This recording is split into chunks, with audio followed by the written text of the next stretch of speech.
यहां तक लिखा है शिव महापुराण में, मान लो शंकर भगवान को देने के लिए आपके पास में बेलपत्र भी नहीं है, मान लो शिव जी को देने के लिए एक चावल का दाना भी नहीं है, तो शिव महापुराण की कथा कहती है जो शिव जी पे बेलपत्र चढ़ी हो उसी को उठा लो, धो लो, वापिस शंकर भगवान को चढ़ा दो, शंकर भगवान स्वीकार कर लेते हैं। शिव स्वीकार धन नहीं। आजकल ना जाने कहाँ कहाँ के लोग ज्ञान देने के लिए बैठ जाते हैं। थोड़ा सा गूगल पर सर्च मारो, थोड़ा सा यूट्यूब चलाओ, तो लोगों उनके इतने ज्ञान देने आ जाएंगे। शंकर भगवान को 1.5 किलो सामग्री चढ़ाना पड़ेगी, 1 किलो ये देना पड़ेगा, 2 किलो ये देना पड़ेगा।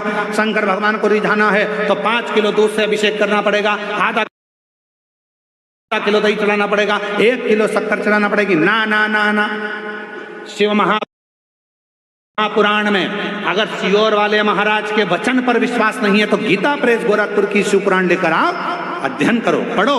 कहीं नहीं लिखा कि शंकर भगवान को 5 किलो की, 2 किलो की, 1.5 किलो की, 1 किलो।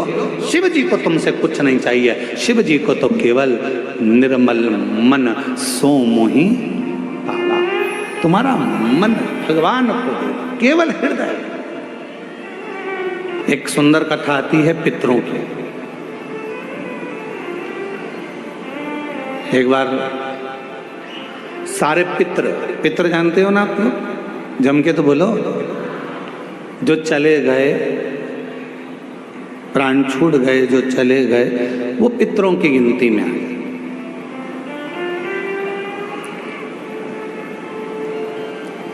गर्भ में अगर कोई बच्चा मर गया, गर्भ से बाहर निकल कर मर गया, तो वो आहूतों की गिनती में आ गया, जो कुंवारी अवस्था में मर गया। वो कुंवारा चले गया, आहूत हो गया, कुंवारी अवस्था में चले गए। तो पितर, आहूत, ये सब भगवान देवाधिदेव महादेव के पास आ गए और भगवान शिव जी के पास आकर खड़े हो गए। शास्त्र कहता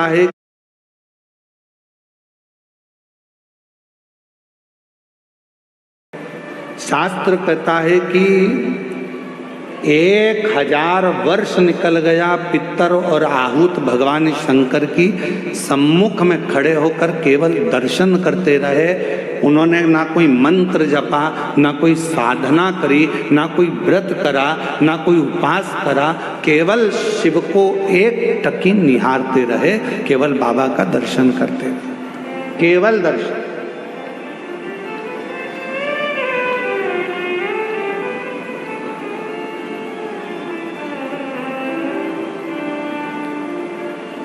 कितना फल है दर्शन का, जरा देखिएगा। 1000 वर्ष तक पितर, आहूत, ये सब शिव जी का दर्शन कर रहे हैं। 1000 वर्ष बोले कुछ नहीं है, ना मंत्र बोला, ना तप करा, ना साधना करी, केवल भगवान का दर्शन किया, खड़े रहे बस भगवान के इंतजार में। भगवान के नेत्र खुलेंगे, बाबा हमको देखेंगे तब हमें वर देंगे। शिव जी 1000 वर्ष की समाधि में लीन थे।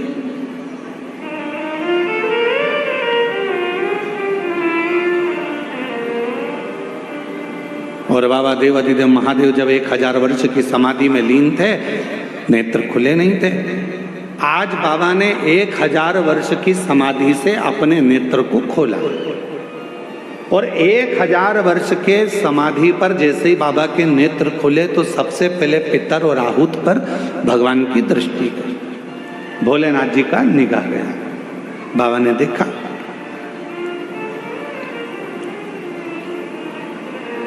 शिव जी ने पितरों को बुलाया, आहूतों को बुलाया और बुलाकर पूछा, क्यों भाई, क्या बात है, तुम यहाँ खड़े हो,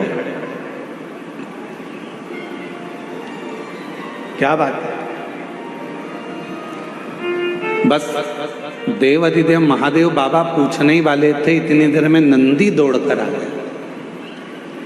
और नंदी दौड़ कर आया और आते से ही भगवान भोलेनाथ जी से बोला, प्रभु आपने तो इनको अब देखा है, जितने समय से आप तप कर रहे हो उतने समय से ये बाहर खड़े होकर आपका दर्शन कर रहे हैं, इंतजार कर रहे हैं। नेत्र खुलेंगे बाबा हमें वर देंगे, नेत्र खुलेंगे बाबा हमें वर देंगे।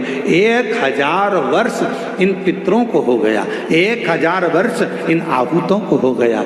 आपका दर्शन कर रहे हैं प्रभु, आप इन्हें वर दे दीजिए। शिव जी ने पितरों से पूछा तुम क्या चाहते हो? तुम्हें चाहिए क्या? आहूतों से पूछा तुम्हें क्या चाहिए? तुम बोलो।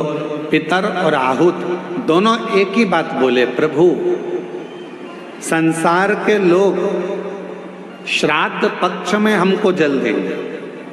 संसार के लोग जब श्राद्ध आएगा, 16 श्राद्ध 16 दिन के आएंगे, तब ब्राह्मण को भोजन कराएंगे, पिंडदान करेंगे, तर्पण करेंगे, श्राद्ध करेंगे, तर्पण में जल देंगे, तब हमको जल प्राप्त होगा, तब हमको भोजन प्राप्त होगा, तब तक हम भूखे रहेंगे। इसलिए प्रभु एक कृपा कर दो कि ऐसी कोई व्यवस्था कर दो कि घर के लोग, परिवार के लोग, कुटुंब के लोग, कोई भी प्रतिदिन या हफ्ते में एक बार कैसे भी उनके माध्यम से हमें जल प्राप्त हो जाए और हम तृप्त हो जाएं। भगवान देवाधिदेव महादेव ने वर दे दिया पितरों को, आहूतों को। क्यों चिंता करते हो?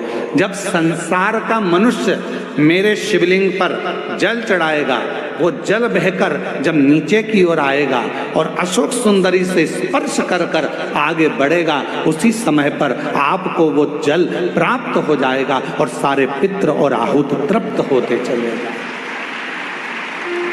वो जल आपको वहां प्राप्त होगा।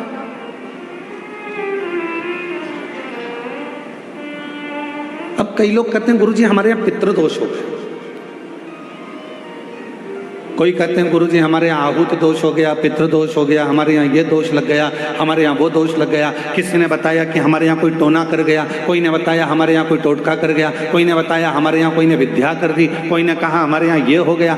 शिव महापुराण की उमा संहिता कहती है, जो भगवान शंकर को जल चढ़ाता है, जल चढ़ाते समय उसके जितने भी दोष हैं, चाहे पितृ दोष हो, चाहे आहूत दोष हो, चाहे वासुक दोष हो, चाहे काल सर्प दोष हो, जितने भी दोष होते हैं वो सारे दोष अपने आप समाप्त होते चले जाते हैं। और याद रखना, जो भगवान शंकर पर चढ़ा हुआ जल थोड़ा सा झेल कर लेकर आता है और अपने घर के दरवाजे पर छींटता है, दुनिया में किसी की सामर्थ्यता नहीं है कि कोई तुम्हारे ऊपर टोना कर दे या तुम्हारे को तकलीफ दे दे। किसी की सामर्थ्यता नहीं। हम तो बाबा के भरोसे चलते हैं, हम तो बाबा के भरोसे चलते हैं।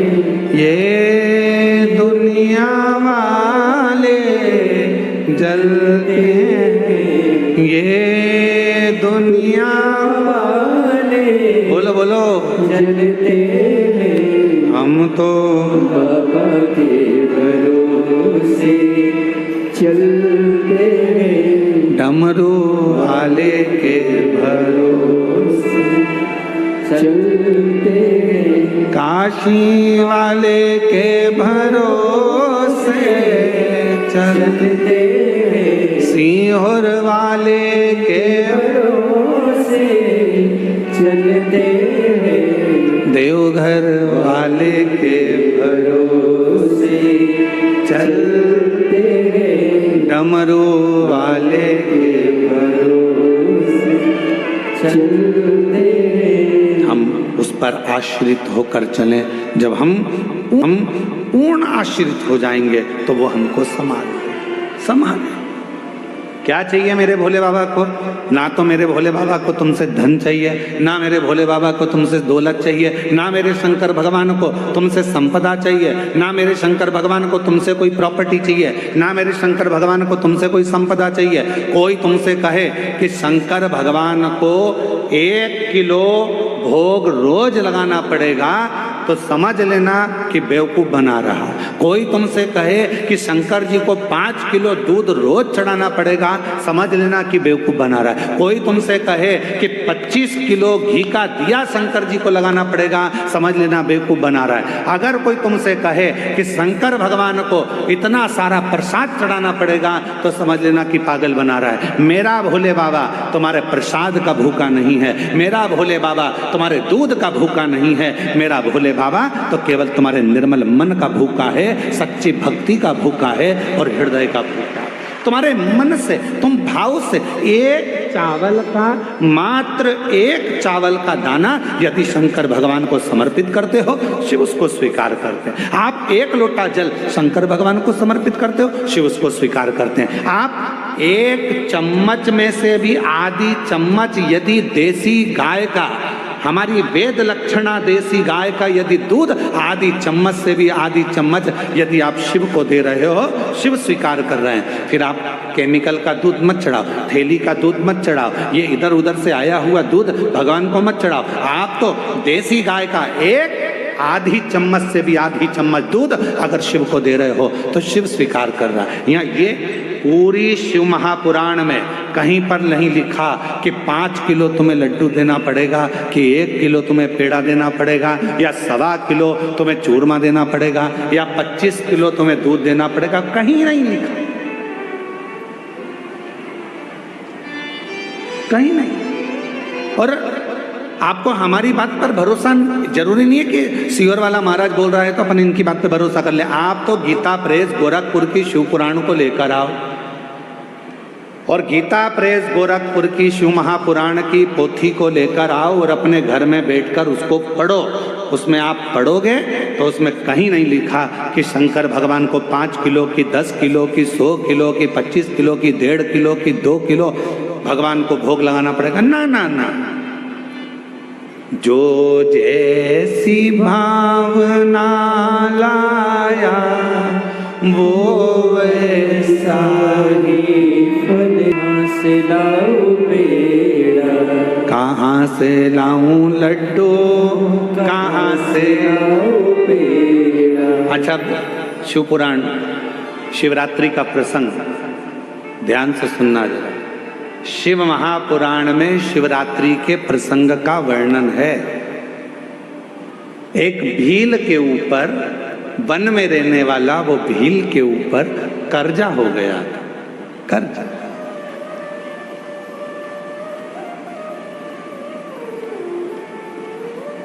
पैसे चुक नहीं रहे थे। सेठ जी को गुस्सा आ गया, अपने आदमियों को भेजा और उस भील को पकड़ के घर में लेके आए और एक टूटा हुआ शिव का मंदिर था, उस मंदिर में उसको ले गए और उसको बांध दिया, मंदिर में ले जाकर बांध दिया। जब तक तू हमारा कर्जा नहीं चुकाएगा तब तक हम तेरे को यहाँ से छोड़ने वाले नहीं। भील रोने लगा, सेठ जी मत मेरे को बांधो, मैं हाथ जोड़ता हूँ सेठ जी, मैं आपका पूरा कर्जा चुका दूंगा। सेठ जी मैं आपके पांव पड़ता हूँ, मुझे छोड़ दो।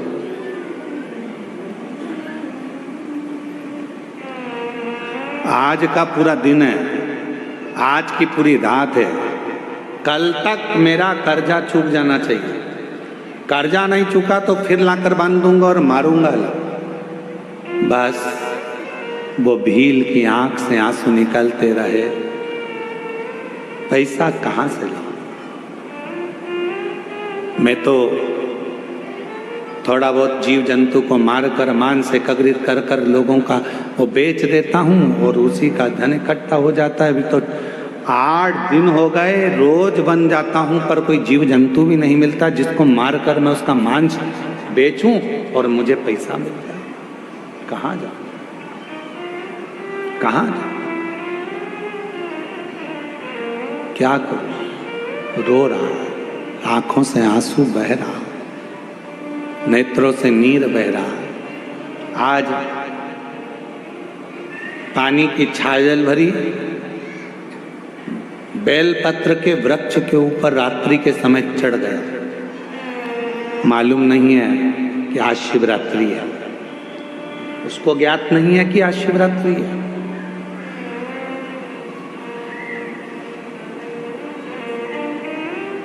आज के लोग सनातन धर्म को छोड़कर दूसरे धर्म में जा रहे हैं। क्यों?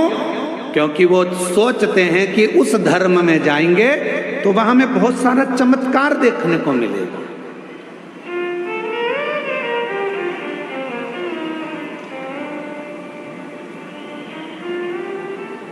उस धर्म में जाएंगे तो हमको ना जाने थोड़ा थोड़ा कुछ अच्छा देखने को मिलेगा।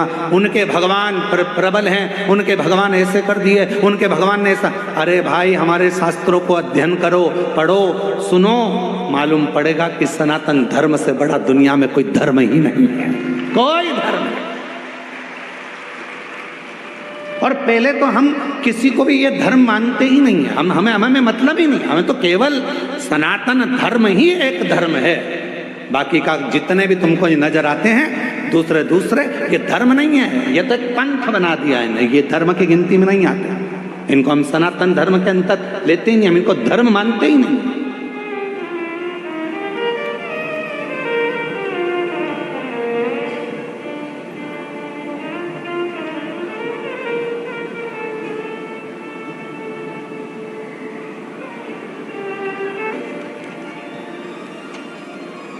व्यक्ति ने देवघर में एक प्रश्न किया, क्यों गुरुजी,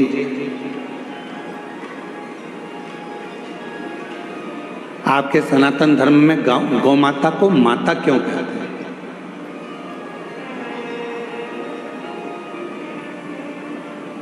गाय को माता क्यों कहते हैं? हमने कहा भाई, तुम सनातनी नहीं हो?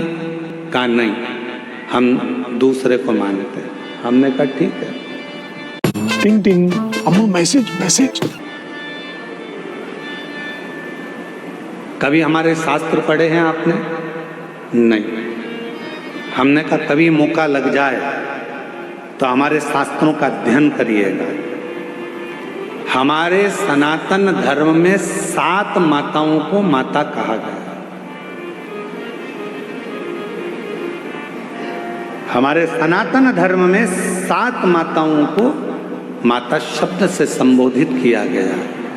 पहले नंबर पर जो जन्म देती है वो भी हमारी, जम के बोलो, माता। जिसने हमको जन्म दिया वो माता। दूसरे नंबर पर जो गुरु होते हैं और गुरु की जो धर्म पत्नी होती है, हमारे शास्त्रों में उनको भी जम के बोलो माता कहा गया। तीसरे नंबर पर हमारे गांव में, नगर में, शहर में जो ब्राह्मण रहता है, पूजन पाठ करता है, साधना आराधना में लगा रहता है, भक्ति में लगा रहता है भगवान की, उसकी धर्म पत्नी को भी हमारे सनातन धर्म में जम के बोलो माता कहा गया। तीसरे नंबर पर ब्राह्मण की जो धर्म पत्नी है उसको माता कहा गया। और चौथे नंबर पर राजा, जो नगर का राजा होता है, राज्य का जो राजा होता है, उस राजा की जो धर्म पत्नी होती है हमारे सनातन धर्म में, उसको भी माता कहा गया। महाराज, 5वें नंबर पर हमारे यहाँ जिस गौ माता ने अपने बच्चे के लिए दूध अपने थन में रखा और वो जगत का कल्याण कर रही है, उस दूध को वो अपने बच्चों के साथ साथ संसार के लोगों को भी पिलाकर उनको संतुष्ट कर रही है। भारत की इस पवित्र भूमि पर सनातन धर्म में 5वें नंबर पर उसको भी माता कहा गया है। उसको भी 6ठे नंबर पर धात्री। कभी कभी किसी माता के बच्चे को जन्म देने के बाद दूध नहीं आता। कभी कभी किसी माता को बच्चे को जन्म दिया माता ने और उसको दूध नहीं आता, तो वो क्या कहती है, मेरा बच्चा भूखा मर जाएगा, कोई इसको दूध पिला दो। और वो बच्चे को कोई दाई हो, कोई सेविका हो, कोई हो, और वो उस बच्चे को दूध पिलाती है, तो हमारे यहाँ शास्त्र में उस धात्री को भी माता कहा गया है।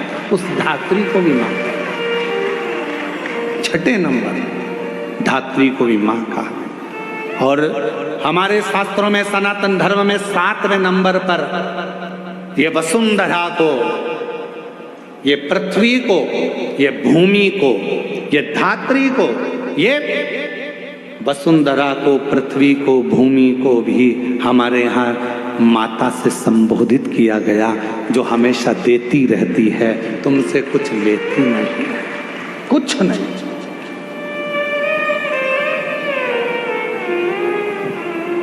कुछ भी नहीं लेती, वो तो केवल दे रही है।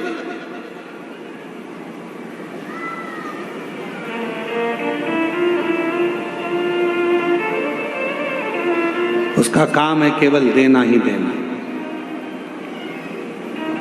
क्या देती है गौ माता? आपसे दरवाजे पर खड़े होकर मात्र एक रोटी की चाह करती है गौ माता। दरवाजे पर आकर गौ माता कब खड़ी होती है? शिव महापुराण की कथा कहती है, यदि तुम्हारे घर के दरवाजे पर मुख कर कर गाय तुम्हारे घर की ओर देखती है, गौ माता तुम्हारे घर की ओर मुख कर कर जब खड़ी होती है और उसकी श्वास जब तुम्हारे घर के अंदर जाती है, तुम अंदर जाकर एक रोटी लाकर उसको देते हो, उतनी देर में वो खड़ी खड़ी अपनी श्वास को तुम्हारे घर के अंदर छोड़ती है। अर्थात तुम्हारे यहाँ कोई बहुत बड़ा दुख आने वाला था, तो वो गौ माता अपनी श्वास से अंदर शिव की स्तुति करती है, श्वास को छोड़कर जो दुख आने वाला है उसको निगल लेती है, और वो गौ माता एक रोटी लेकर तुम्हारे दरवाजे से चली जाती है। चली आज कितना कितना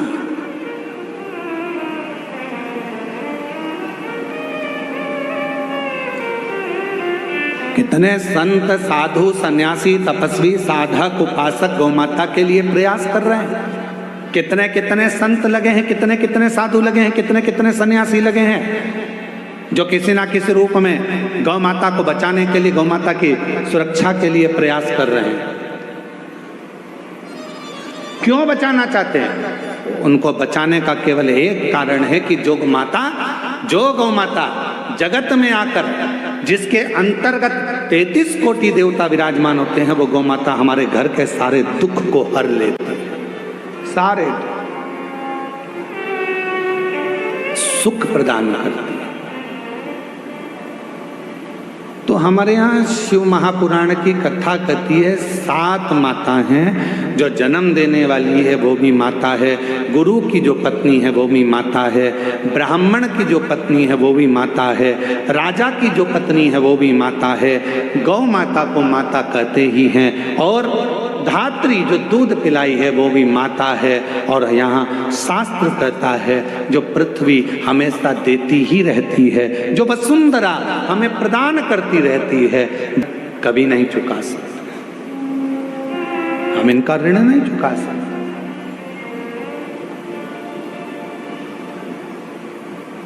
इनका ऋण चुकाने के लिए बहुत बहुत प्रयास करना पड़ेगा, बहुत प्रयास।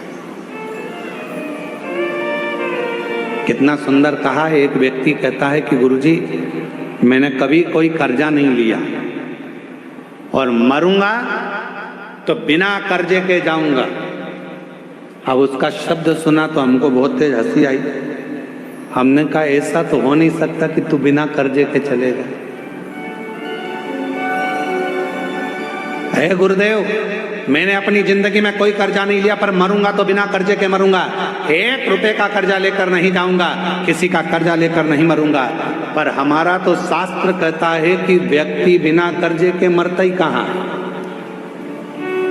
मरेगा, अंतिम संस्कार होगा, लकड़ियां शरीर के नीचे लगाई जाएगी। तो इस वसुंधरा का ऋण, इस वन का ऋण, इन वृक्षों का ऋण, इस पृथ्वी का ऋण तेरे माथे पर रह जाएगा। इसलिए निवेदन है, ये मत कहना कि कर्जा लेकर नहीं मरूंगा। कर्जा चुकाना है, मरने से पहले कर्जा चुकाओ।